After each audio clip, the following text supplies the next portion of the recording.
Hello, I'm Paul Rose. Welcome to Ultra Running Diaries.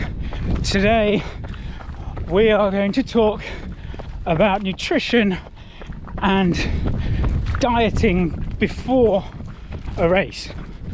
Let's go.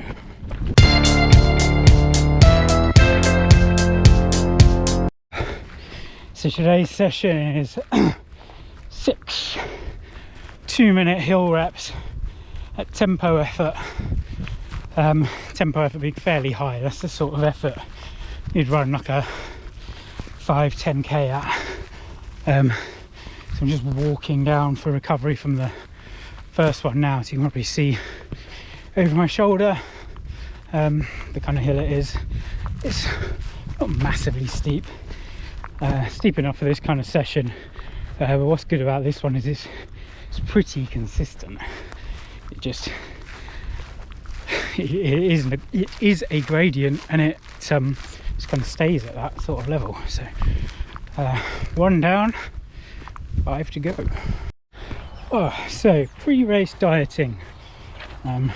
Just gonna have a little dip in the stream, cool off because it's fucking hot. Yeah, pre-race dieting is not a kind of standard part of a training plan at all. For me, I'm doing it because I've fallen into the classic endurance athlete trap of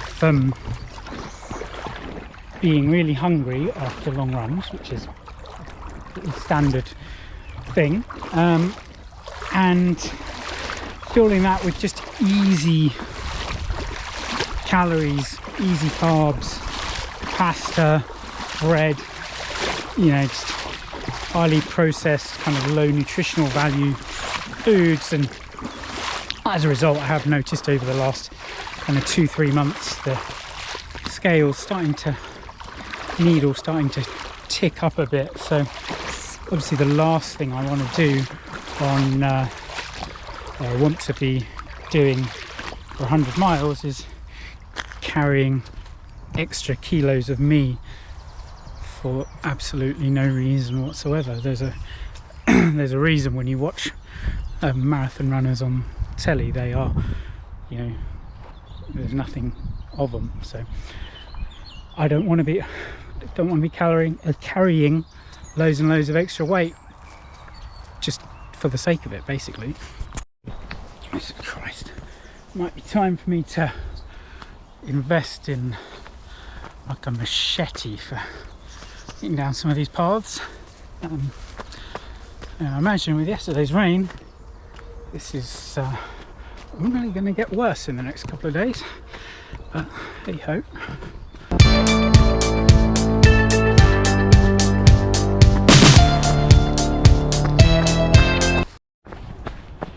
So as I record this, got about 6.5 weeks until race day. I started dieting about a week and a half ago. Aim is to drop about a stone, which is definitely achievable in that time. Dropped a bit over 1 kilo already. Temperature has jumped up in that time, so that could be kind of dehydration in the morning in part, but you know, clearly there'll be some body fat in there as well, so that's a good start. So yeah, that's kind of the aim and where we are so far.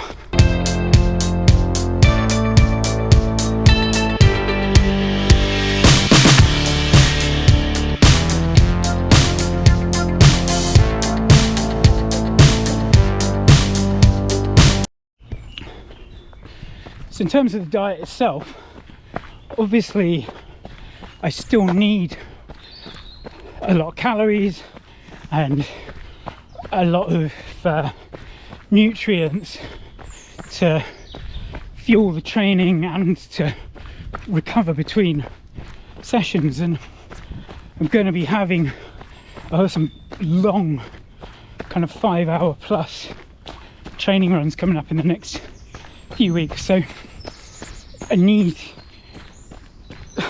carbs to fuel those and to get through those and get the most out of them. So it's not as simple as just going on some mad crash diet and dropping weight really quickly. More thought has to go into the process. So first thing I did, which I'd always intended to do in the run up to this race, was completely cut out alcohol. The negative effects of alcohol, you know, you can kind of live with them day to day when you're just drinking a little bit, but things are getting really important with the training now, and I'm not prepared to do that, to kind of sacrifice sleep quality and stuff for the sake of having a couple of beers in the evening. So that's gone. And the other thing is, what I often talk to clients about who are trying to lose weight is to add things in as opposed to take things away. So just get as much kind of veg in particular, but also fruit, just really nutrient rich, nutrient dense foods into the diet. So that's what I am doing. Lots of protein, both in terms of food like chicken, for example, meat, and Purition protein powder, which I've used for years. Really great. It's all natural whole foods. Like, you open up the packet, you can see all the nuts and seeds crushed up in there. Obviously it has, you know, some flavourings and stuff in there as well, but yeah, it's made predominantly from good stuff. Yeah, so like breakfast will be a smoothie with that. I'll stick some like spinach, banana, frozen berries, and like some sort of milk, like normally almond milk or oat milk. Almond milk is slightly less calorific than oat milk. I generally don't have dairy milk in that kind of volume. Like I'll stick like dairy milk in coffee or something, and that's fine, but having a big thing of it like that, or having like a big bowl of ice cream, generally kind of my stomach doesn't approve. So like I tend not to use dairy milk in smoothies like that. But there's no kind of reason why you can't, unless you also have some kind of adverse side effects to it. Yeah, and then just trying to really sort of fill up on salads and stuff, and just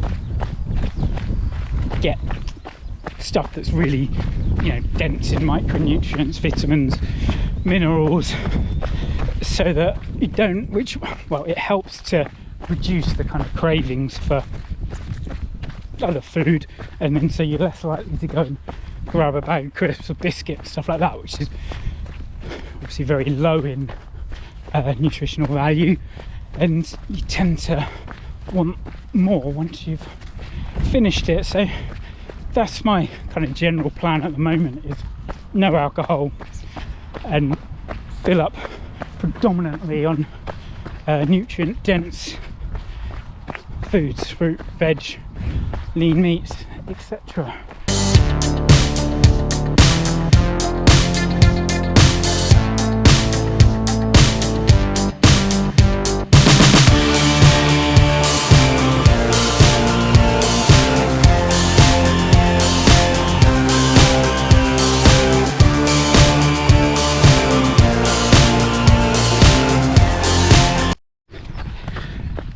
And the approach seems to be working.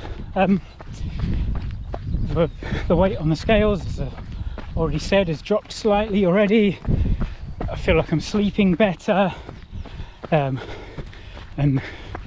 therefore feeling more energized during the day, and I'm not having that kind of temptation to not having that hunger in the middle of the afternoon or the middle of the morning and going, oh, just go and find a biscuit, go and find a bag of crisps,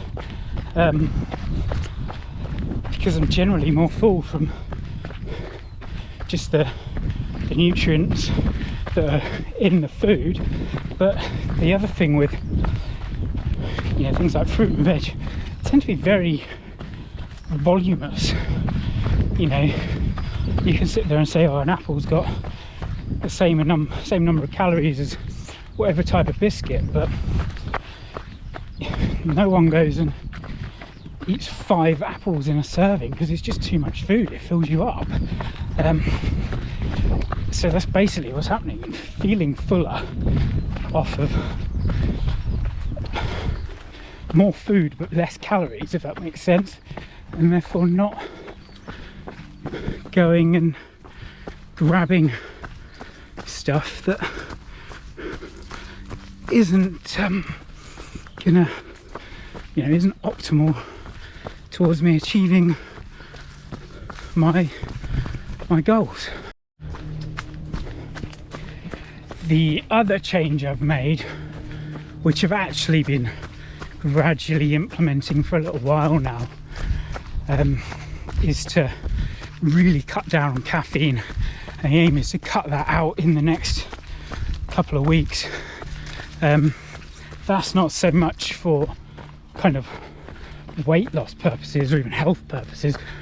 I just want to really increase my caffeine sensitivity before race day, so that when it's the middle of the night and I'm knackered, I can have like a coffee at an aid station, or I can have a caffeine supplement and feel it just go boom, and, you know, get the full effect of it, rather than needing to take stupid amounts of caffeine in order to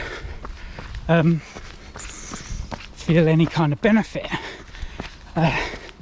So yes, I've been implementing that gradually for a little while, and now that sleep is improving, energy levels are improving, through other elements of kind of diet and the impact that's had on sleep, I will cut that out in the next couple of weeks. What I will do, probably a week, 10 days before the race, is just bring back a coffee every day or two, just so that I know I'm not gonna suddenly be really intolerant to caffeine on race day and find I take a caffeine bullet or something and immediately want to throw up, or find my heart is jumping out of my chest.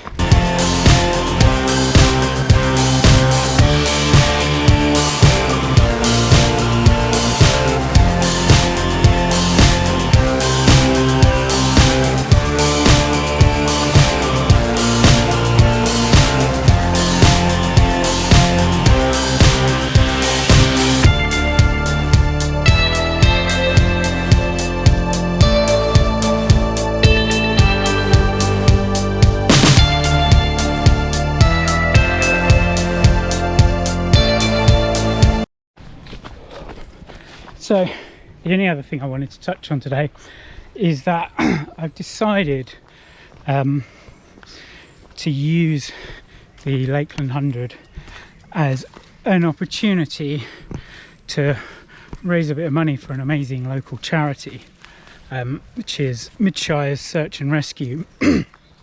Now, my brother has actually volunteered with them for a few years now. Excuse me.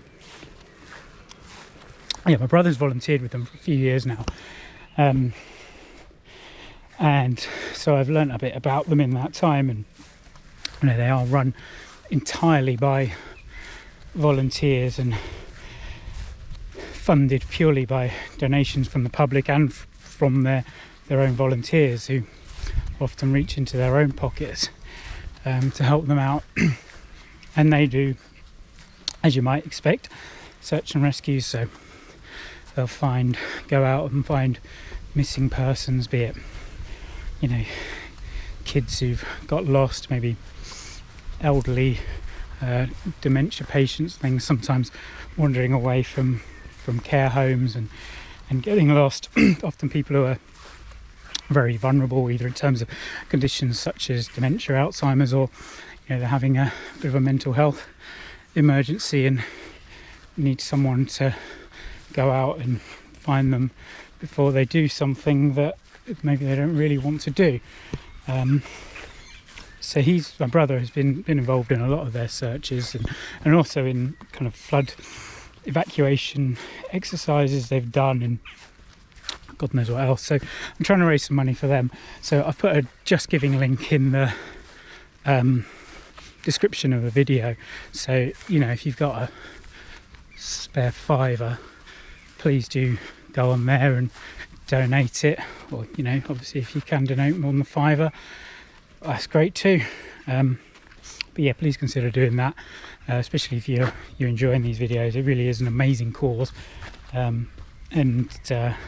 hopefully can really help them to continue the great work that they've been doing. That's it for today.